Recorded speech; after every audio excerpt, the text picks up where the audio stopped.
Anyway, all right, let's do some fucking nerd cave news. You guys tired of listening to me speak?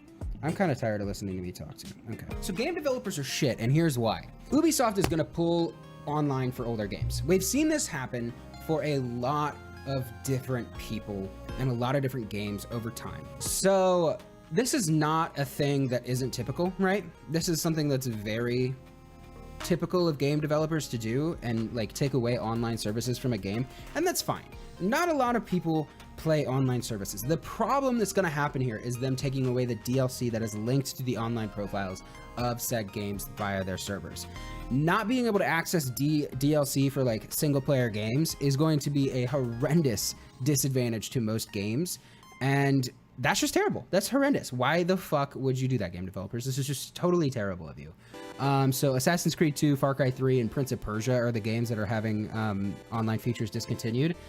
So that is, you know, terrible. So try and back up all of your saves. So it looks like Anno 2070, Assassin's Creed 2, 3, Brotherhood, Liberation, Far Cry 3, Silent Hunter 5, Space Junkies, Splinter Cell Blacklist, Driver San Francisco. All these things are going to have a bunch of things. You can just take a look at these guys for a second while I talk.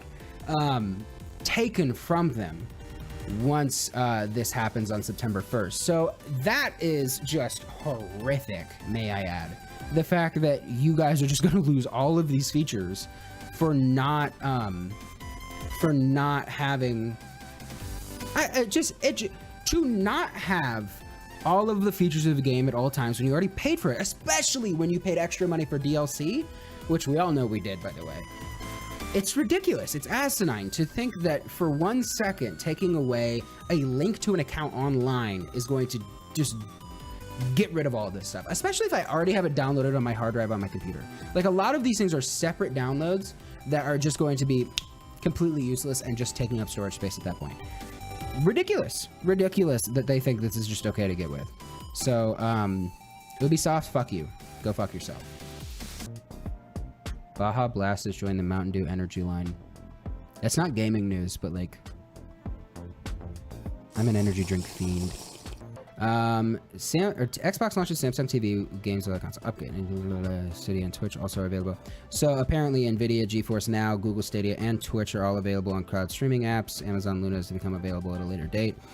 The xCloud platform continues to expand beyond consoles as Microsoft... where did I just stop reading? As Microsoft today launched an Xbox Cloud streaming app for Samsung TVs, the app launched for Samsung's 2022 models of smart TVs in 27 countries and gives access to Xbox Game Pass streaming catalog of titles for subscribers. Those who aren't subscribers can still test the app out by playing Fortnite. That's actually kind of neat. So you essentially get a free copy of Fortnite every single time. I mean, Fortnite is free, but like you get Fortnite every time you buy a smart TV from Samsung. That's kind of neat. In addition to the app, players will need a gamepad. While the app supports Microsoft's array of Xbox gamepads, the company said it will work with almost any Bluetooth with enabled controller, including a Sony DualSense controller. That's interesting. So this is essentially just Xbox trying to expand Game Pass to like as many things as possible. I mean, we saw it be a possibility. This is Xbox's way of justifying Xbox One as like this giant, you know, one system for all things kind of concept, right? Because that's initially what they set out to do with Xbox One, right? They wanted it to be your DVD player, your media player, your YouTube player, your video game player. Like, they want to be at the center of everything you do, from computing to, you know, recreation and entertainment. And so having that option, huge. But again, it's, you know, giving your life over to Microsoft. So think of that. Think of this as the Apple TV of gaming.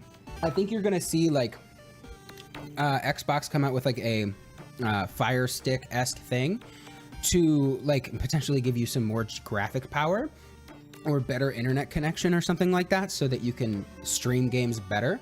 Obviously, the big thing to look out for this is how latency and how much bandwidth of the internet you're taking up with this. But yeah, be on the lookout for how bad your internet connection is going to result in the lag of like games like Call of Duty or things that require heavy multiplayer support. I think streaming games that are like single player aren't going to really matter unless you're noticing like controller lag. But I think it's going to be something that the average gamer isn't even going to notice. So Xbox as a whole, I think As long as you're okay with giving Microsoft all your fucking data for everything you do, sure, cool new thing. Let's go ahead and put ourselves in Pokemon, shall we?